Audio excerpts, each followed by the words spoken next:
Hello बच्चों, मैं आपको बताने वाली हूँ आपका चैप्टर 3 जो आ रहा है इस बार के एग्ज़ाम में। अब कहाँ दूसरों के दुख से दुखी होने वाले कैसे एमसीक्यू क्वेश्चन जो एग्जामिनर आपसे पूछ सकता है।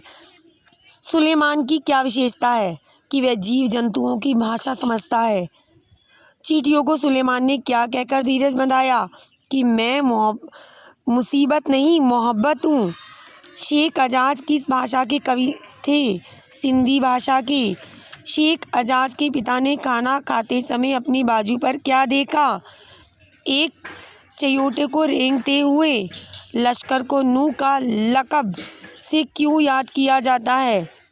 क्योंकि वो जीवन भर रोते रहे। कई बार ये भी क्वेश्चन आता है, कौन जीवन भर रोते रहे?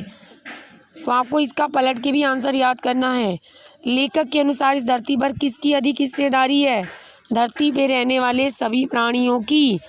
मानव जाति ने अपनी बुद्धि से क्या किया?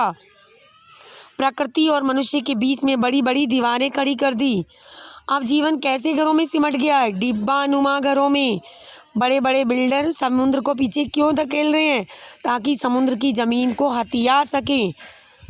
प्रकृति मनुष्य को कब दंड देती है? जब मनुष्य ज़्यादा छेड़खानी करता है और उसकी सहन करने की क्षमता खत्म हो जाती है। लेखक की माँ ने रोज़ा क्यों रखा था? क्योंकि उससे कबूतर का एक अंडा टूट गया था। कबूतर परेशानी से इधर उधर क्यों बड़बड़ा रहे थे? दोनों अंडे टूट जाने के कारण। कवि मिर्ज़ा को सताने से लेखक का क्या आशय है? तो कवि मिर्ज़ा द्वारा लिखी पुस्तकों पर बैठकर उन्हें गंदा करना ये कबूतर कर रहे थे। तो ये एक तरह से कवि मिर्ज़ा को सताना ही है। रोज़ रोज़ की परेशानी से तंग आकर लेखक की पत्नी ने क्या किया? कबूतरों के आने जाने वाले रास्ते पर जाली लगा दी। पक्षी बस्तियों में क्यों चले आए? कारण था उनके आश्रय छीन गया, कारण था प्रदूषण बढ़ गया, कारण था पेड़ कट गए। सारे कारण हैं।